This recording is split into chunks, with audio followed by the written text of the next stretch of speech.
morning, good afternoon, good evening. Those people who are not aware of it, tribal trust lands are a white colonial creation in Zimbabwe. Whilst the whites came to Zimbabwe and has formed the government, they came up with laws that allowed the regime to take land from the blacks. As a black person, it only took the law to say that land on which you are living is designated for something else. It could be for a farm, for a mine, or whatever.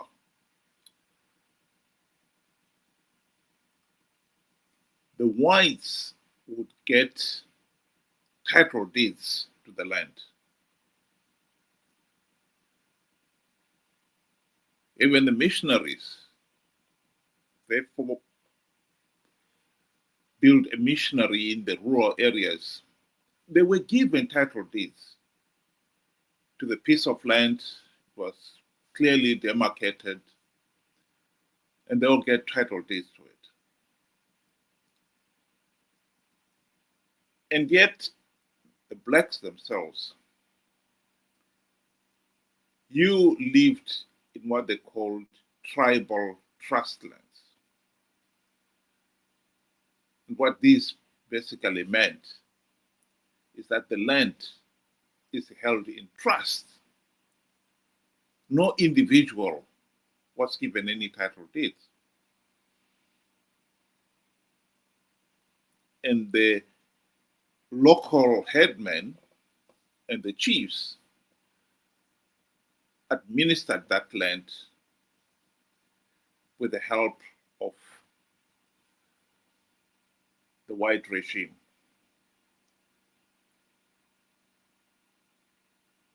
Blacks did not own any land. And as you can imagine, this became the burning issue during the fight for independence.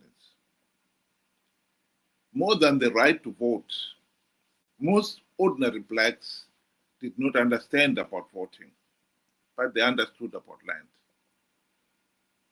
Why is it that we are not allowed to own even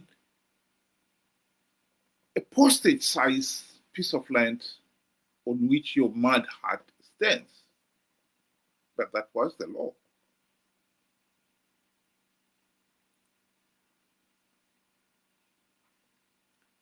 One of the white economists, John Robertson, he was a banker and economist of renown. He took a proposal to Ian Smith in the 70s, explaining to him that giving title deeds to the people in the rural area would give that piece of land on which they are value. Whatever improvement they can make on it could be used as collateral. And if you've got title deeds to whatever 100 square meters of the land on which the yard on which your hut stands, you can have that title deed, take it to the bank and ask for a loan to build a decent homestead. The banks will honor it because that title deed is collateral and the home you build on it is collateral. the economic benefits of that were self-evident. You don't have to be an economist to see that made sense. Ian Smith rejected the proposal for one reason only. If he gave the blacks title deeds in the tribal trust lands, that is economic empowerment. What is likely to follow from that? They'll be demanding political empowerment. They'll be demanding the right to vote. And that was the reason why Ian Smith rejected the proposal. Interestingly enough, John Robertson gave the same proposal to Zanu PF after independence. And Robert Mugabe and his Zanu PF cronies rejected the proposal for exactly the same reason.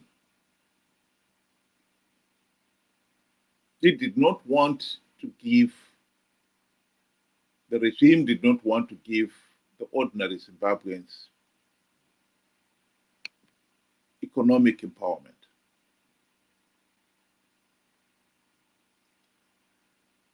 Zanu PF ruling elite gave themselves farms. Here is Mnangagwa standing in one of his farms.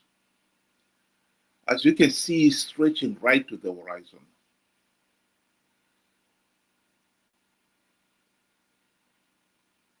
Interestingly enough, it's only recently that Zanu PF started giving title deeds to the ruling elite. And now they're extending the same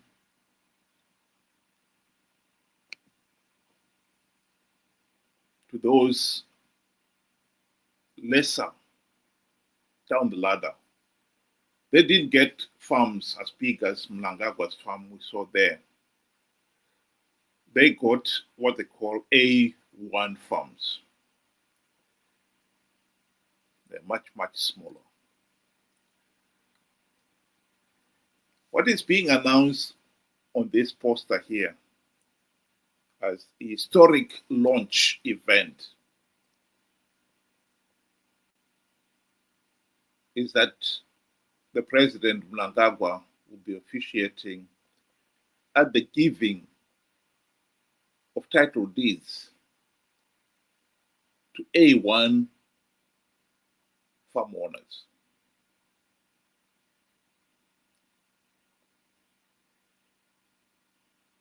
August 25th, 2025. In other words, the nation has had to wait for 45 years before the issue of being given the right to own the land to just even a few. The ruling elite plus those owning the A1 farms who are getting title deeds, number at most in their tens of thousands, hundreds of thousands at most. And yet the overwhelming majority of Zimbabweans who live in the rural areas, who live in the so-called tribal trust lands, still do not own land. Yet many would agree that the land issue was indeed at the heart of the nation's fight for independence. For the ordinary person, the land was the number one issue. And yet, they continue to be denied the right to own the land.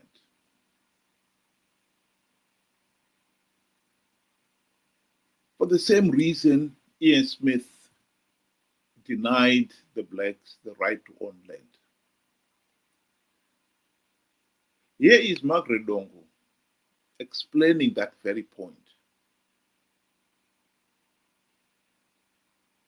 They have wrong priorities, especially the current government. How can you go and build an airport which services a few people, and the majority are the elite and the so-called investors?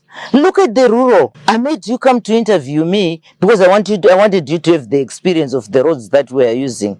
If we go today to our hospital there, you feel pity with that's a hospital in a rural area. If we go to our clinic, you feel pity. We have no piped water here. Do you know the reason why the rural people vote for Zanu PF? One, they're intimidated. Two, the policy is that the rural people should remain poor and subservient to the government. They should remain poor, because if they remain poor, they continue singing the song for their master. This is why these people have been impoverished. It's for a reason. Because at the moment, if you economic empower these people, they'll go out of hand. Zanu PF will never have control over them.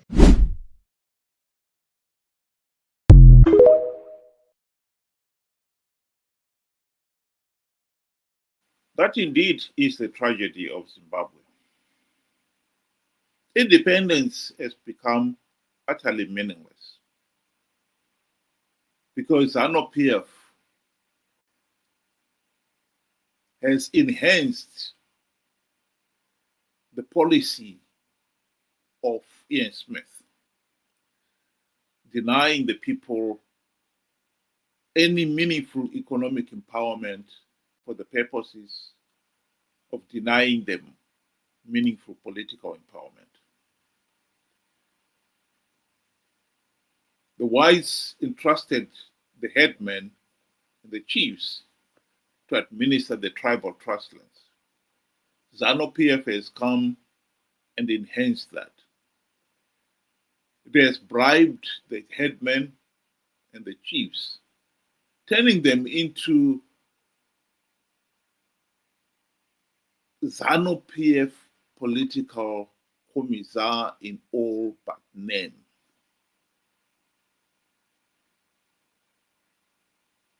The people fear the headmen, the chiefs. And they have been working, although the constitution says they should be apartisan. They've been working as Zanu PF political commissars, together with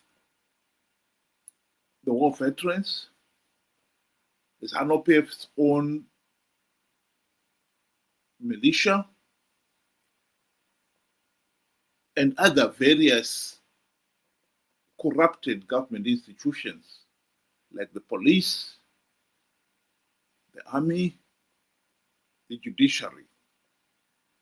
They have all but turned the rural people into nothing more than the medieval serfs, always beholden to Zanu PF ruling elite and their proxies. In 2023 elections, Mnangagwa himself was boasting that the people, when it comes to the elections, Zanu PF ruling elite know that in the rural areas, these are the strongholds. Because they will be frog marching the rural people to the polling stations to vote for Zanu PF. The headmen will be in front, Mnangagwa posted, followed by the people, and behind them, the Zanu PF local chairman. And he warned the people that the party would know whom you voted for. And true enough, the whole political system has been so corrupted to the point where it is nonsense to say your vote is your secret. It is no secret in Zimbabwe. In 2008, before the serious reforms were carried out, the system was for a parliamentary constituency, there was a constituents voters roll. So if in a typical constituency, there were, say, 40,000 voters, there was one voters roll with all the 40,000 registered voters. You could go to any of the polling stations in that constituency and vote. And there were about 10 or so polling stations in each constituency.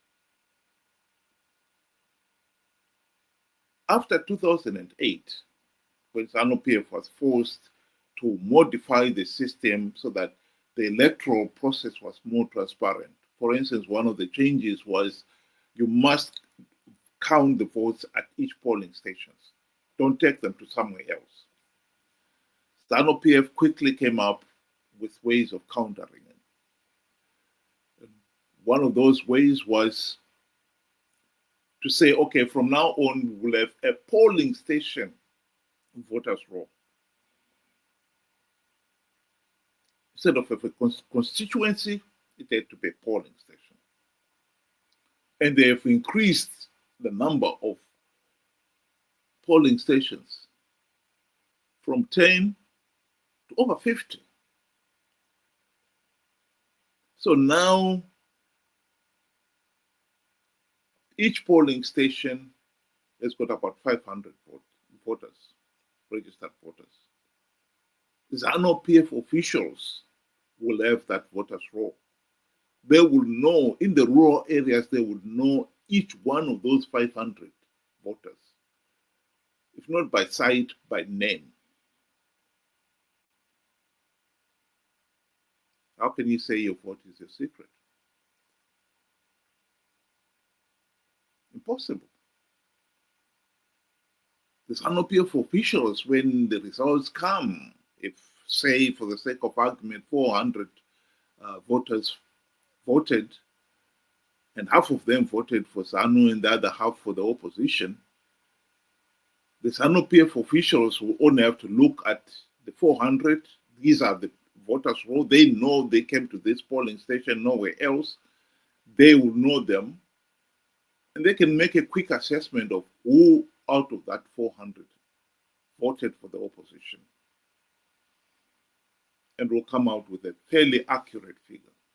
Your vote is no longer your secret. The rural people have been denied the right to title deeds to land for a very good purpose, for a very specific purpose by Zanu PF. They want them to remain beholden to Zanu PF.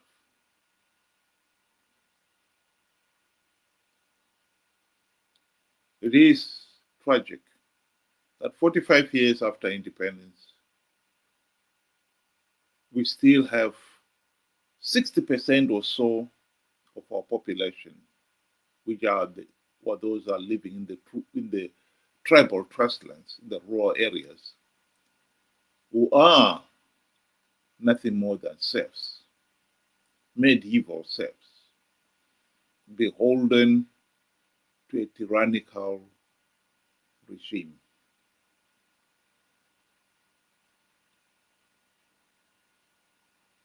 project.